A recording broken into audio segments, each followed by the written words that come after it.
Yo, what's up, guys? Today we'll be talking about point of view. So, very simple concept. You guys should be able to get it. All right, so we have first person point of view, second person point of view, and third person point of view. All right, so first person is basically us seeing what the character sees. All right, so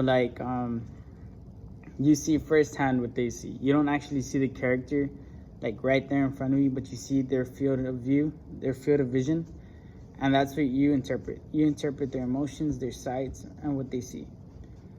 Next thing we have is second point of view. Second point of view basically is like a set of instructions that you follow in order to interpret the same message that the author wants you to get. So basically, the second point of view, the author writes like, you will do this, you will do that, you're the one in charge, you are the one to follow this, like a set of instructions that you have to follow. Last but not least, we have third point of view. Third person point of view basically sees everything going on. So you see the character himself like right there in front of you, see the setting that he's in, you see his actions, you see him crawling, you see him running, you see him doing everything. Excuse me. You see him doing everything, because in third person, in reality, you're not in the story, but you're just seeing the story play out. So I get that like it may be hard to understand these different perspectives on how stories should be told. So let's simple it out, something that we teens understand. So let's talk about some games. All right, so you know how we have like Call of Duty, Fortnite, all of that stuff. So all of these three different perspectives actually are all involved within the games. So Call of Duty, for instance, when you start playing it, you have that setting feature that lets you go from first person to third person. So like depending on you, if you want to actually see your character there, like you see him running and stuff, you can do that. Or if you want to see it first person, where all you're seeing is just what he's seeing, then you can also do that too. But regardless, you get a different view from both of them, if you think about it.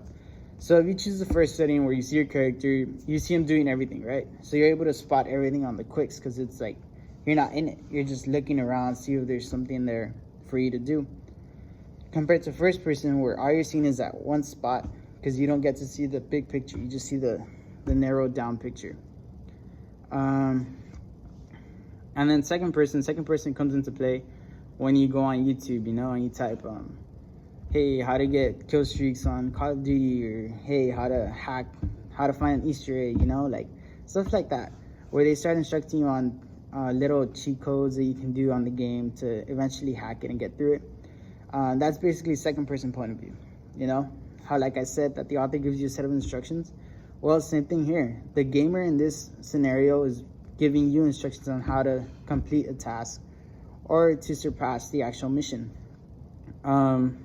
You can see that with writing again. Going back to writing, the author writes the instructions in order for you to interpret the same message that the author has stored for you.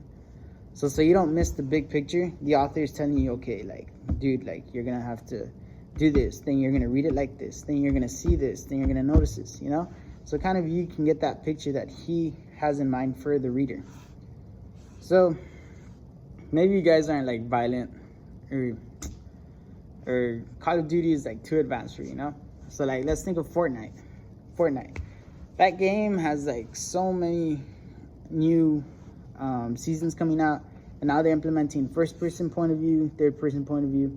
And if you go on YouTube, you're always gonna find Fortnite videos on how to do some cool tricks and stuff. So first person point of view, again, you're just seeing what your character is seeing. You're seeing the same thing that they see. Your sight is narrowed down to one specific area, then seeing the whole area as a whole, as you would in third person. So like I said, first person, you're just seeing what they're seeing. Second person, you go online, hey bro, how do I build the tallest tower in Fortnite? How do I find the chest? Where do I go to find the chest? Stuff like that. And then third person is just how like the old schoolers play it, where they get to see their character run, do those dance moves that they have, stuff like that. So you can see it like that too. So if you think about it, the 3 different point of views aren't really that hard once you compare them to games. So the more games you play, the more you might actually notice these different point of views and see how they relate to modern life. Usually when an author talks in first person, you'll be able to catch it like that, because they tend to use the words like I, me, mine, my, like it's personal,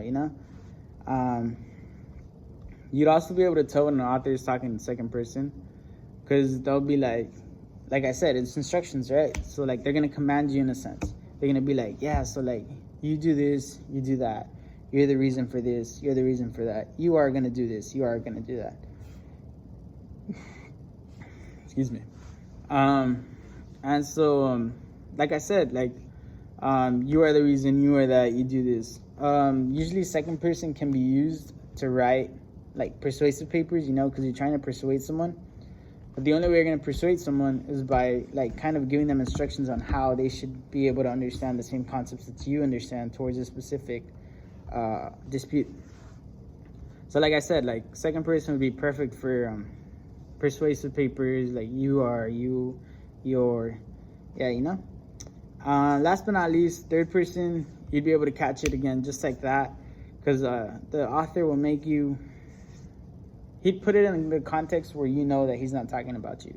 He's talking about the characters within the story. And like I said, in third person, you're not really in the story. You're just watching it play out right in front of you. So expect the words like he, she, her, himself, And so yeah, like in conclusion, all these 3 point of views are very important to writing. Again, depending on the audience, you'd want to approach them, or depending on the paper, make that. You'd want to approach them in the correct point of view aspect so that they can understand what you want them to understand. Point of view, it sounds hard, but in reality, once you compare it to like all these things that we go through in life, that we witness in life, that we experience through life, you have like a clear understanding on how each one affects a person's life. And so like I said, it can be interpreted in many ways, but you guys as high school students, you guys should be able to nail it first shot, So yeah, just keep in mind the different point of views, and then depending on the paper that you have to write or the actual scenario that you're in, express your words in that specific point of view and you'll be fine. All right, sounds good. Later, guys.